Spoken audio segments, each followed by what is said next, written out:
crianças, tudo bem com vocês? Espero que vocês estejam muito bem. Aula de arte no ar. E eu lembro que na aula passada eu pedi para vocês separarem alguns materiais, uma lista bem grande de materiais. Se você não conseguiu separar alguma dessas coisas, não tem problema, porque no decorrer da aula você já vai entendendo qual que é a ideia e você de repente pode fazer num outro momento, ok? Eu lembro que eu pedi para vocês um pacotinho daqueles de papel de pão, que você vai abrir ele para ele ficar uma folha e você desenhar no verso. Então, se você não conseguiu, pode ser o caderno, pode ser qualquer folha. A ideia era só dar um ar mais rústico para o que a gente vai fazer hoje. Mas se você não tem problema nenhum. Pedi para vocês separarem também uma lata. Essa vai ser importante, a gente vai usar lá no final da aula. Se não achou uma lata, pode ser uma coisa parecida, alguma coisa que tenha tampa que você consiga colocar alguma coisa dentro. Também eu vou explicar no final da aula. Não se preocupa, você pode fazer também num outro momento. Eu pedi para vocês também separarem gravetos e palitos. Se não deu, não tem problema, porque além disso a gente tem o quê? As nossas mãos para a gente poder fazer nosso trabalho. Pedi para vocês separarem o material de escola, lápis de escrever, lápis de cor, giz de cera, o que vocês tiverem. Algum pigmento natural, um pedacinho de carvão, de repente um potinho com café, um chazinho, alguma coisa que vocês tenham aí que também consiga fazer uma cor no papel. Pedi também uma bandejinha de isopor ou uma caixa de sapato que vocês coloquem um pouquinho de terra ou areia. Se também não conseguiu isso, eu vou explicar o que nós vamos fazer e você pode fazer em outro momento também. Não se preocupa. Eu vou dar um tempo para você organizar o seu espaço, os seus materiais e a gente já começa a nossa aula.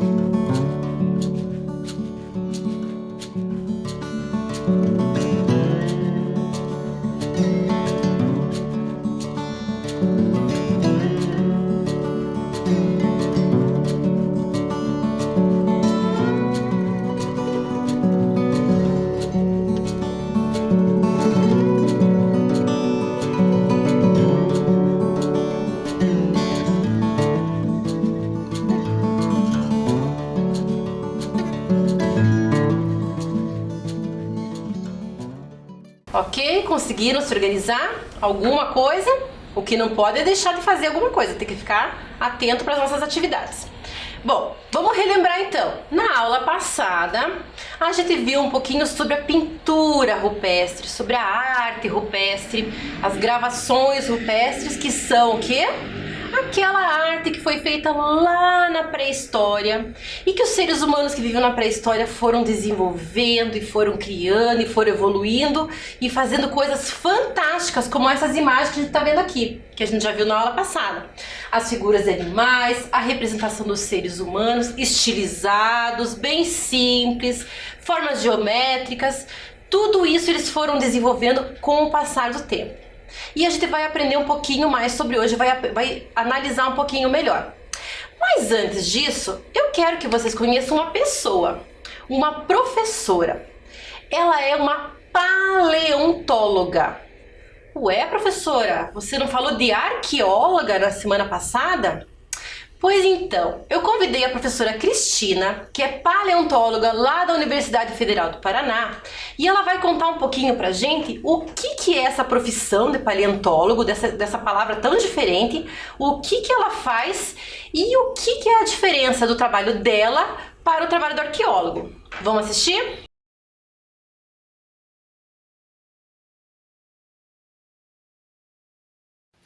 Olá pessoal, tudo bem? Meu nome é Cristina, eu sou professora da Universidade Federal do Paraná e trabalho no laboratório de paleontologia, esse laboratório que aparece aqui. Tá?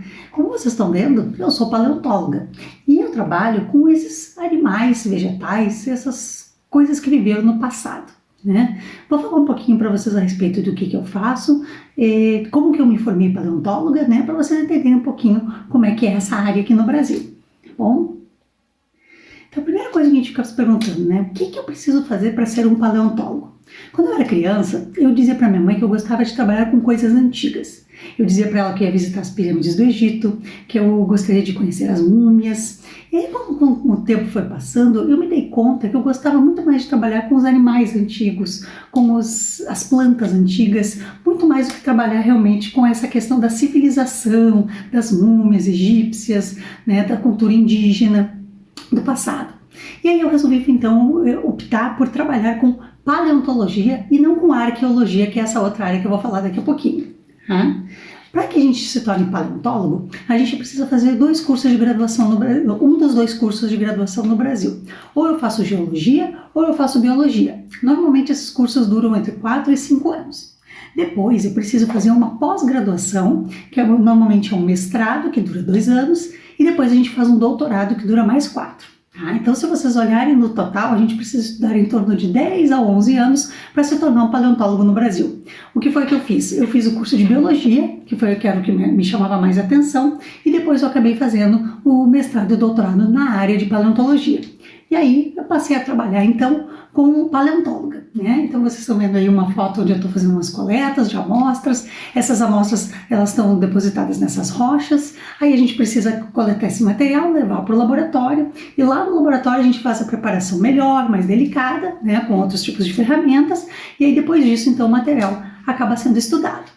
Então, qual é a diferença entre o que é ser um paleontólogo e o que é ser um arqueólogo?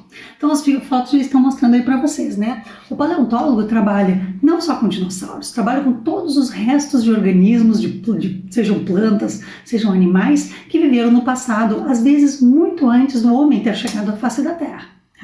Enquanto que o arqueólogo normalmente trabalha com as múmias, trabalha com urnas funerárias, com achados dos índios, arco e flecha, essas coisas todas que estão relacionadas aos humanos e à cultura humana, o desenvolvimento da cultura humana. Então, normalmente, o paleontólogo acaba sendo um geólogo ou um biólogo, e o arqueólogo acaba sendo uma pessoa que faz o curso de história, que é um curso um pouco diferente.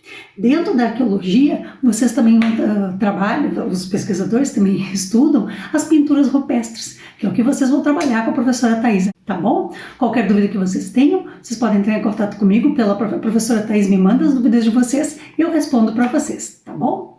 Um bom trabalho a todos e até mais! Então, o que vocês acharam? Fantástico, né? Graças ao trabalho da paleontóloga ou da paleontologia e da arqueologia é que a gente conhece tudo isso do passado, desse passado tão distante. Vocês viram que a professora Cristina é fascinada por descobrir coisas do reino animal, né? E o que ela encontra? Os fósseis, aquelas descobertas sobre dinossauros, aquelas coisas fantásticas. Vocês aí, quem gosta de dinossauro, já deve estar pensando 1000 coisas. Tudo que a gente conhece sobre esse reino, sobre esses animais, é graças ao trabalho dos paleontólogos. E tudo que a gente sabe sobre a pintura rupestre é por causa dos arqueólogos. Bacana, né? Ela fez um convite. Se vocês tiverem alguma dúvida, alguma curiosidade para saber, manda sua dúvida para a professora de arte manda para mim, eu mando para a professora Cristina e depois a gente faz uma aula especial para isso. Combinado? Então vamos agora ver essas imagens que estão aqui na tela. O que vocês estão vendo? Vocês estão vendo grafismos e formas geométricas feitas lá na pré-história, pelo homem pré-histórico.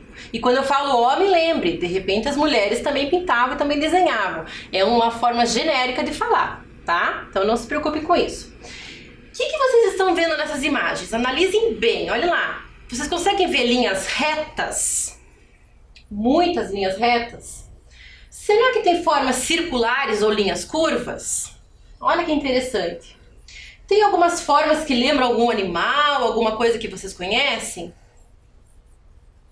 Vocês conseguem ver pontinhos e formas geométricas entre linhas, como nessa primeira imagem.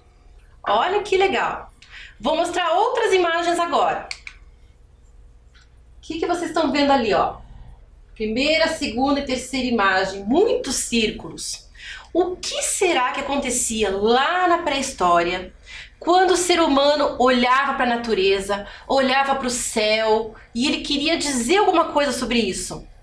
Queria representar isso de alguma forma. Então, Provavelmente, esses desenhos que nós estamos vendo aqui foi uma abstração que eles fizeram de coisas que eles viam na natureza. Eu não sei, a gente precisa conversar com um arqueólogo para saber, mas nessa primeira imagem, por exemplo, me dá a impressão que eles estão representando o Sol ou várias estrelas. De repente eles observavam as constelações no céu e tentavam trazer para o desenho na caverna. São suposições. Quem pode responder isso para a gente é a arqueologia. A gente vai imaginando, vai usando a nossa imaginação. No segundo desenho ali no meio, não parece alguma aranha, algum bicho, algum ser que vocês, de repente, já desenharam alguma coisa parecida? O que será que eles tinham lá na caverna, que eles viam, ou que animal que era esse que eles representavam ali na parede? E o terceiro desenho, olha só, tem 2 olhos, né? Parece ter um corpinho ali. Será que é uma representação de um ser humano? E o que será que eles têm na cabeça? Algum adorno, algum enfeite? Mas são desenhos super simplificados, super geométricos, bem abstratos. Bacana, né? Então agora eu vou pedir para vocês pegarem aquela bandejinha com areia que vocês separaram. Se você não separou a bandejinha, não tem problema, você vai fazer no papel mesmo. Mas a ideia da bandejinha com areia é vocês justamente experimentarem formas diferentes de desenhar. Você pode pegar um graveto, um palito para desenhar, ou se você não tem, as suas mãos.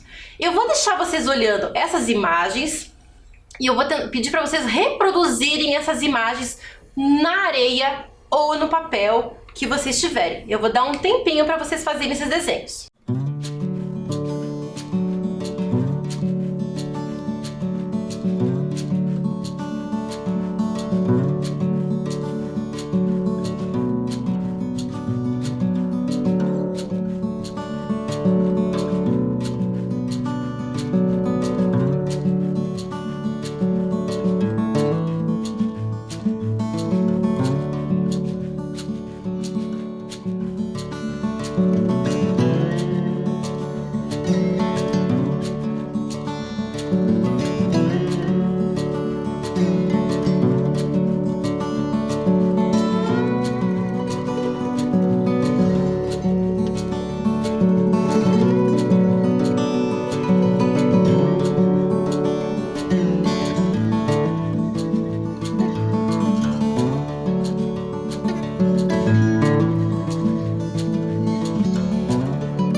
Então, como foi para vocês desenhar essas linhas? Fácil? Difícil? Quem conseguiu experimentar na areia? Qual foi a sensação de mexer na areia? Gostoso, né? Não sei se vocês experimentaram com os dedos ou com um graveto. Dependendo do que vocês usam, a ideia fica diferente, o desenho fica diferente, né? Dá um efeito diferente. Agora, quem fez no papel talvez tenha ficado um pouquinho mais difícil, porque o lápis, né, já é um pouquinho diferente. A não ser que você experimente usar algum outro material, algum pigmento diferente. Isso é para depois. Agora, essa ideia das linhas soltas do espaço, dessas formas simplificadas que o homem lá da pré-história já sabia fazer, me fez lembrar um artista que eu gosto muito. O nome dele é Joan Miró. O Joan Miró era um artista espanhol e ele foi muito importante para a arte contemporânea, tanto lá na Espanha quanto para o mundo inteiro. Vocês estão vendo aí na foto, então, a foto dele, esse é o artista, é o próprio Joan Miró, e atrás dele vocês estão vendo uma pintura desenvolvida por ele mesmo. vocês prestarem atenção nessa pintura, vocês devem estar olhando e lembrando que parece alguma coisa do que a gente acabou de fazer, não parece? Algumas linhas brincando no espaço, algumas formas bem simples, lembrando formas geométricas, e era isso que ele gostava de fazer. A arte dele tem essa característica. Toda a arte que o Juan Miró fazia realmente tem essas características que lembram muito a arte rupestre. A primeira característica que tem na arte dele é que são as formas muito simples que ele usava. Quanto mais simples, melhor. E essas manchas de cor, círculos, linhas retas, linhas curvas, que ele deixava esses elementos soltos no espaço que ele tinha, a tela. Imagine se ele tivesse uma parede imensa na caverna para pintar, o que ele não ia fazer? Só que, claro, como ele é um artista contemporâneo, hoje em dia a gente tem acesso às tintas, a muita cor, a muito recurso. Diferente lá da pré-história. Lá eles tinham recursos muito limitados. As cores eram as cores que eles tinham, misturando o sangue dos animais, ou alguma fruta, ou o próprio carvão. Na arte do Juan Miró, essas cores explodem na tela, elas se mesclam, é uma explosão de cores para os nossos olhos. E ele usa muitos elementos imaginativos. É como se ele pegasse e quisesse falar assim, alguma coisa aconteceu, alguma coisa assim, o nascimento do dia, por exemplo, que é a obra que a gente vai ver agora, daqui a pouco.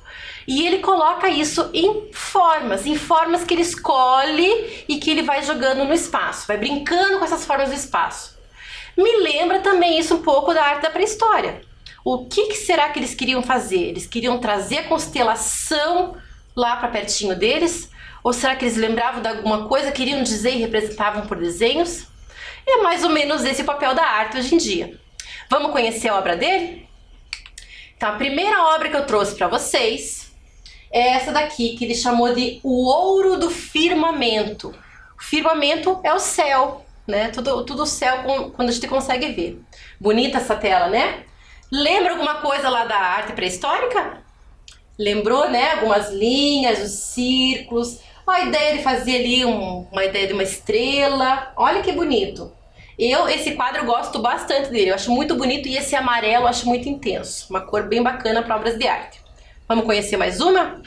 Lembra que ele brinca com as formas, joga essas formas do espaço e vai tentando transformar isso, talvez uma ideia imaginativa. Ele usava muita imaginação e as formas a favor dele.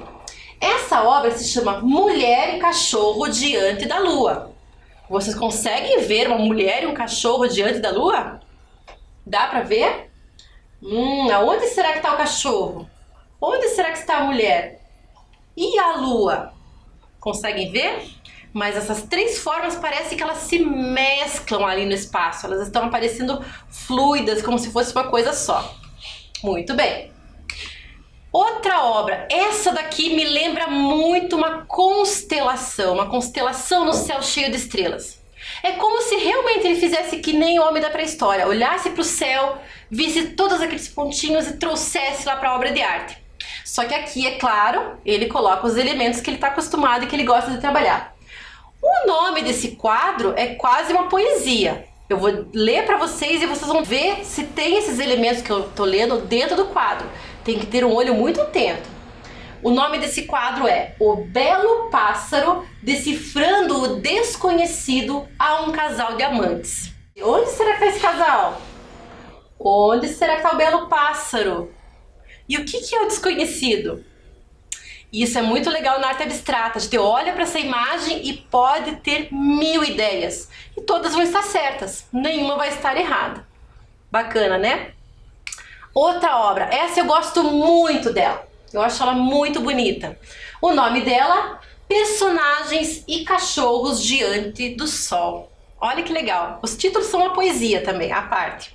Então ali vocês conseguem ver os personagens, podem ser pessoas, né? Não sei, talvez o que elas estão fazendo. Onde é que está o cachorro? Consegue identificar o cachorro? O nosso olho vai brincando junto com as linhas, já repararam? O nosso olho vai procurando tentar entender o que ele está querendo dizer com essa tela. E nisso ele vai brincando com as linhas, vai brincando com as formas, vai brincando com as cores. Legal, né? Outra que eu gosto bastante, mulher e pássaro ao luar. Vamos ver se vocês estão conseguindo ver a mulher. Esse eu achei que tá um pouquinho mais fácil. Uma mulher, um pássaro e a lua. A lua, uma estrela. Esse a gente consegue identificar. Esse tá bem tranquilo.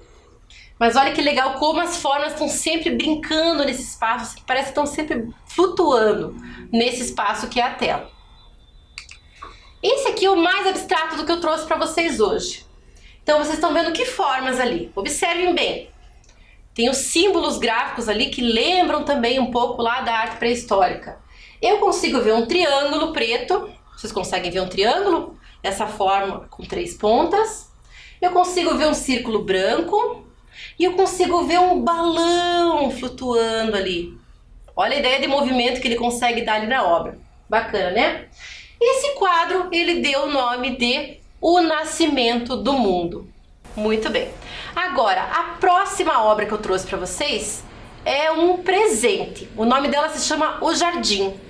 Mas aí vocês vão observar essa obra de uma forma diferente, porque eu trouxe uma animação que foi feita lá na Espanha.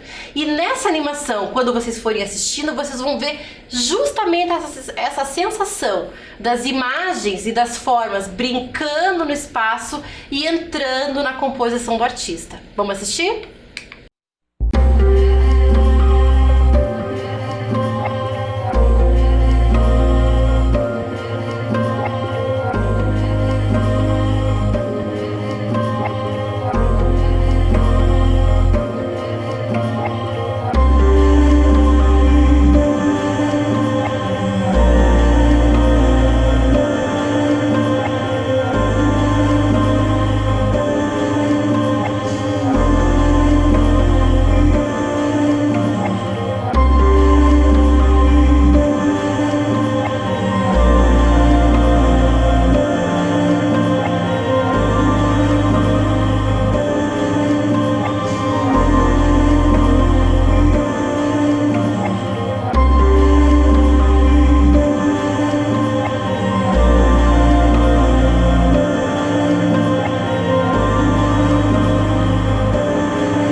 Então, bonito, né? Gostaram?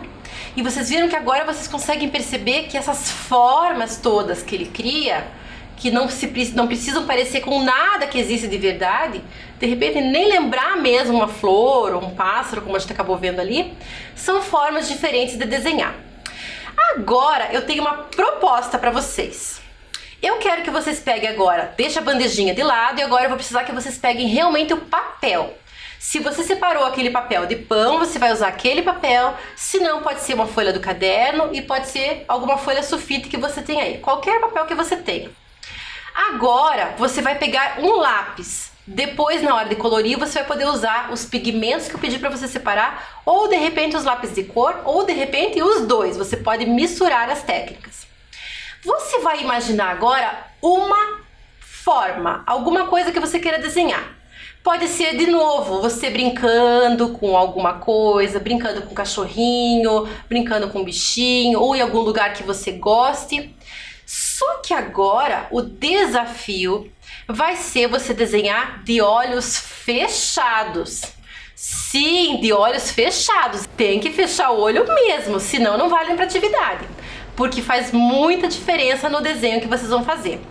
Então vocês vão se posicionar lá, pega o seu papel, senta numa posição bem confortável, vai pegar o papel e vai imaginar, eu vou desenhar uma pessoa e um cachorrinho, fecha o olho.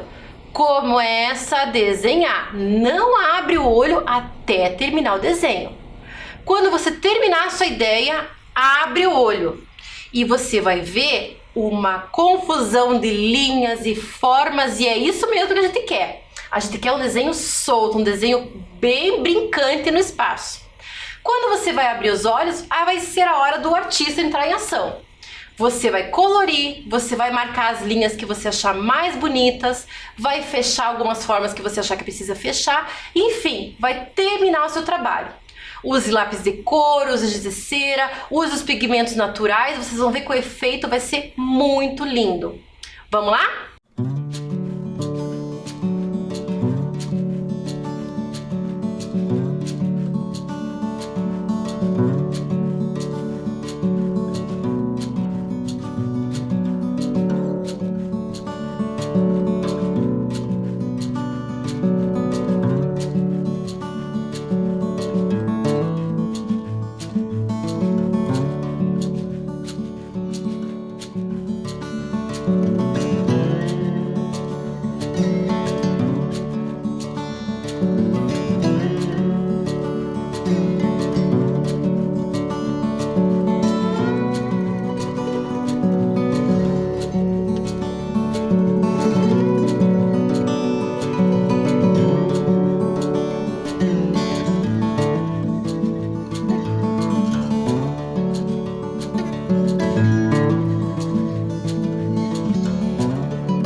agora eu tenho mais um desafio para vocês. Que tal você assinar o seu trabalho de uma forma diferente, ao estilo Miró? Essas letrinhas que vocês estão vendo aí na tela são letras que são decoradas e inspiradas no trabalho do Miró. Então vocês estão vendo todas as letrinhas do alfabeto, do A até o Z. Tem uma letrinha diferente ali depois da letrinha N, que tem um N com um tiozinho em cima, que é uma letra usada na língua espanhola. Não se preocupem com esse agora. Mas eu quero que você procure, se você já souber, qual é a primeira letrinha do seu nome. Procura aí. E você vai assinar o seu trabalho agora, o seu desenho, num cantinho, colocando essa letra do seu nome e enfeitando com alguma ideia inspirada nessa obra do Miró. Vamos lá?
Agora eu tenho mais uma ideia legal pra gente fazer. Lembra que eu pedi pra vocês separarem uma latinha?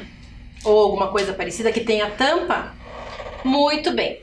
Você vai pegar agora o seu desenho, veja se tá tudo em ordem, se você não tem nada mais para complementar, se ficou do jeito que queria. Se você conseguir, de preferência, se você não consegue, alguém te ajude, coloque a data de hoje nesse desenho que você produziu. Isso é bem importante. Porque agora, nessa lata, a gente vai criar uma cápsula do tempo. Você já ouviu falar numa cápsula do tempo? Já viu alguma coisa parecida? Será que na sua escola vocês já fizeram alguma coisa parecida com isso? Pois muito bem, a ideia é a gente brincar com o tempo, justamente brincar com o tempo. Há 40 mil anos atrás, o homem lá da pré-história fez aqueles desenhos incríveis que a gente olha hoje e pensa: puxa, o que será que ele queria dizer com isso? Quais são as coisas que ele acreditava, o que ele gostava? Então a gente vai fazer uma brincadeira parecida com isso. A gente vai colocar dentro dessa latinha o desenho que você acabou de fazer. Então agora você vai dobrar. Não esquece de pôr o nome, a data direitinho, que isso é bem importante. Você vai dobrar e vai colocar dentro dessa latinha. Se você quiser escrever alguma coisa nessa folha que seja importante para o futuro, você pode fazer isso também. Porque a ideia é o seguinte, que essa latinha ela seja esquecida no mínimo 1 ano. Se ela ficar esquecida por mais de 5, 10, sei lá, melhor ainda. Quanto mais tempo ela ficar esquecida, melhor. Porque lá no futuro, lá na frente, quando alguém encontrar essa latinha, abrir e ver o que tem dentro, vai pensar assim: puxa, Quem será que fez esse desenho? O que será que estava acontecendo neste ano de 2021 quando essa criança fez esse desenho? E junto nessa latinha vocês podem colocar também alguma coisa que vocês acham importante. Podem colocar um objeto que vocês acham que é legal alguém lá do futuro encontrar, um recadinho, um bilhetinho, enfim, use a sua criatividade para criar essa cápsula do tempo e imaginar que a pessoa que encontrar lá no futuro, pode ser você, pode ser outra pessoa, use a sua imaginação. Se for outra pessoa, ela vai ficar assim como um arqueólogo. Puxa, o que será que acontecia no mundo no ano de 2021? Na cidade de Curitiba ou em outra cidade, lá na casa dessa pessoa. Enfim, a ideia é que você coloque esses objetos dentro da latinha, feche essa latinha e esconda. Se você tiver um quintal para enterrar, algum lugar para enterrar, muito bom. Se não tiver, você vai ter que esconder aí na sua casa, um lugar que você não mexa muito, em cima do armário, pede ajuda para alguém aí na sua casa e esconde. Não pode abrir essa latinha antes desse ano acabar. Combinado? Então vamos lá, arruma lá a sua latinha.